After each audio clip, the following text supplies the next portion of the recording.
Hey, this is Janine, and this is your Diamond Mentor moment for today, January 12th, 2022. Still giving you encouraging, powerful messages to help you get the foundation of your year off to a great myelinated start. That's what we're talking about today. Those of you know, I'm doing a lot of research in the neuroscience about what it means to think creatively and what it means to have cultural competence.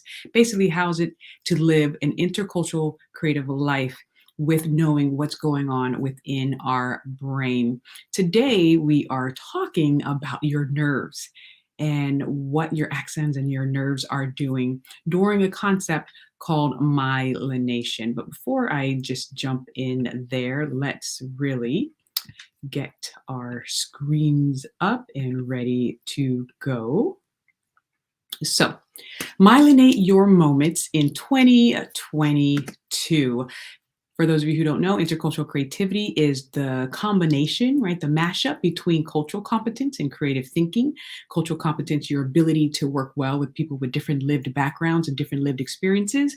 Creative thinking is your ability to think about new ideas that are relevant and have novelty within your life and in the workspace and beyond. So it's a process of problem finding, problem solving with value, relevance, and novelty with people from various cultural backgrounds and various experiences.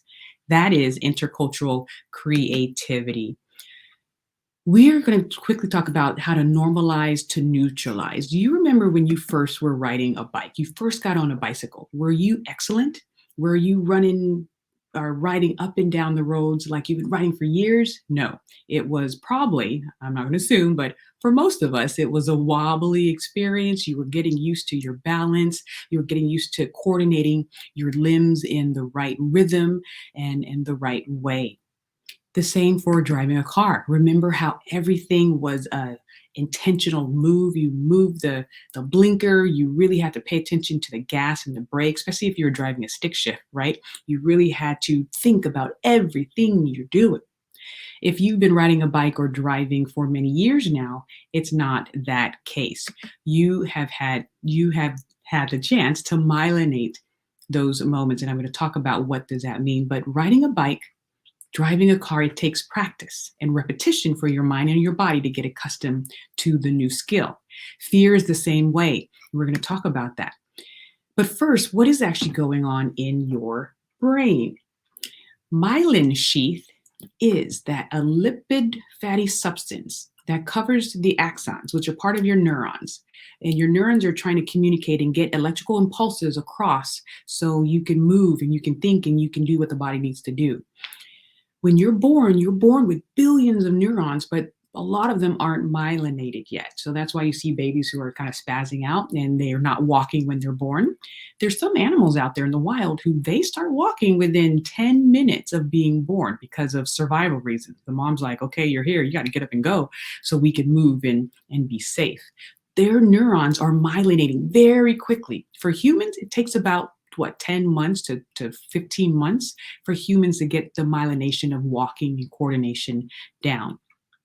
But once it happens, and you see little ones running around and all the such. So for you to walk, to ride a bike, and to drive, you have to do it over and over again. So those axons can be covered with this fatty substance called myelin, and these electrical pulses can move even faster, and that's how you get the coordination. Well, guess what?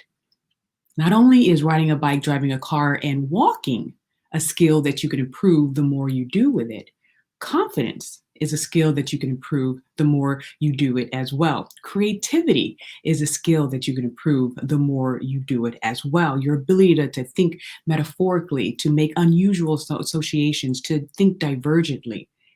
Those are skills that if you do it, you're basically myelinating that process. It becomes a part of you. You don't have to get up and think about walking. It just happens. The same for creative thinking as well.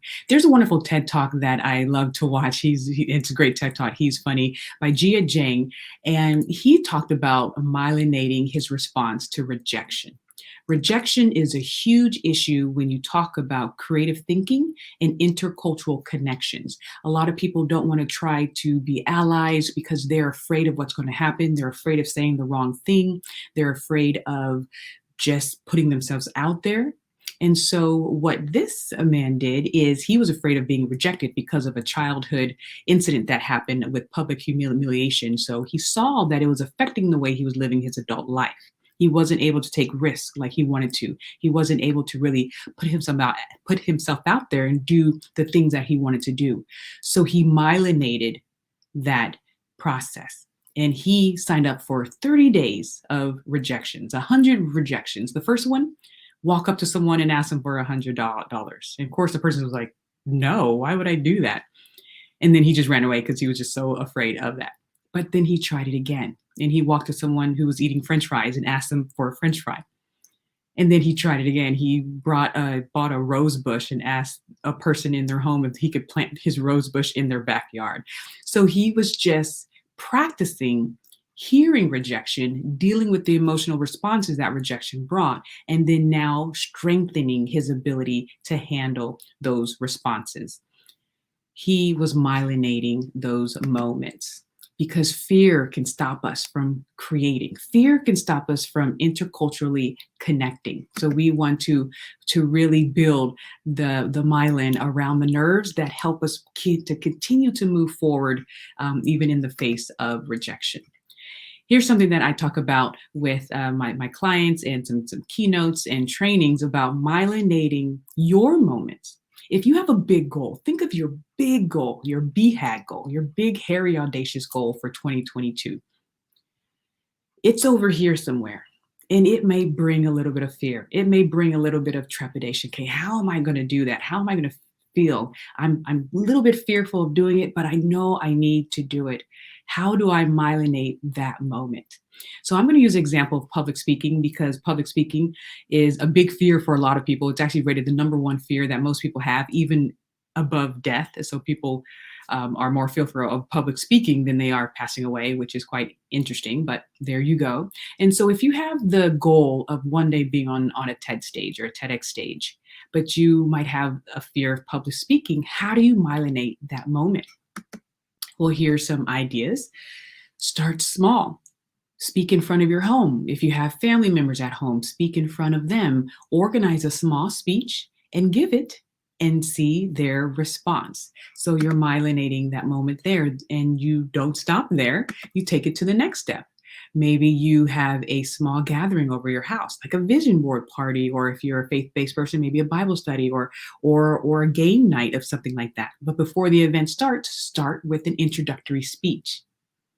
That's myelinating that moment. Next, you can maybe take it outside your home and look for a youth group or some community group where they have people where you can mentor to. And you don't know some of these people, so that adds that extra risk, right? Because you're home, you knew those people, but this, you may not know them. And you could offer a mentorship speech and start there. And then something that I did in my own myelination process, you can look for a wonderful group called Toastmasters. Now, Toastmasters, if you go to a really good group, they have people that you don't know, but it's a psychologically safe space. You can work on your speech. You can work on your speech structure. You can work on your speech delivery, your cadence, your pitch, your body language. You're pausing, and they give you feedback. They tell you what went well, and they tell you areas that you can improve on, and you just keep practicing. You're building those connections within your neurons so it becomes normal for you to do this. And lastly, you just keep applying. You know the idea you're ready to spread, like my idea is intercultural creativity, and you're ready for the TEDx stage.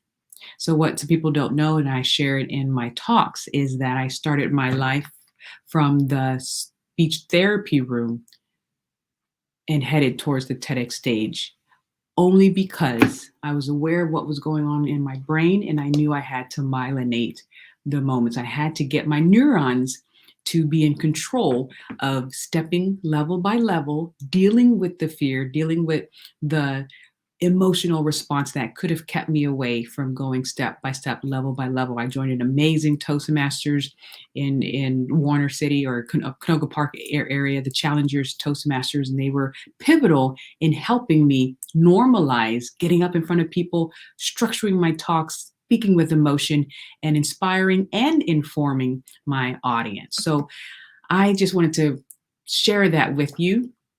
Another example is that I'll be speaking in New Orleans this weekend at the Serious Business Conference. So excited to be just inspiring and informing. I'm all about informing because you know me, I love my research and sharing that. Inspiring and informing the salon and beauty industry about intercultural creativity. There's a lot to talk about when you talk about beauty and perceptions of beauty and intercultural creativity. So I will be in New Orleans at the Serious Business Conference for their opening keynote speaker. So check that out at seriousbusiness.net. And also don't forget, if you know you want your family members, your young people in your life to really think about their creativity, then send them the I Am Creative book. This is a fun picture book my son and I wrote together. He did all the things and I just put it in the book basically. And at the very end, I talked to parents about, or parents or caretakers or teachers about what's actually going on in their brain and why the 16 diamond tools are really important. So if you want to inspire your kids about their creativity, inspire the next generation, check that out. And also, the book is out. It was released in December. This is the 7 Gems of Intercultural Creativity. You can check this out on cafestrategies.com if you want a signed version from me. And this goes through the 7 gems, the core cognitive competencies that we will need or that we currently need moving forward. Open-mindedness, curiosity, perspective shifting, observation, adaptation, and connecting across cultures. So I am so excited to have shared that with you. Myelinate your moments and know that you can do great things. You can go as far as you want to, basically, as far as your imagination can take you. If you know what's going on in your brain, how to control it, and how to have your brain work for you and your creativity. We will see you next time for your Diamond Mentor Moment. Take care.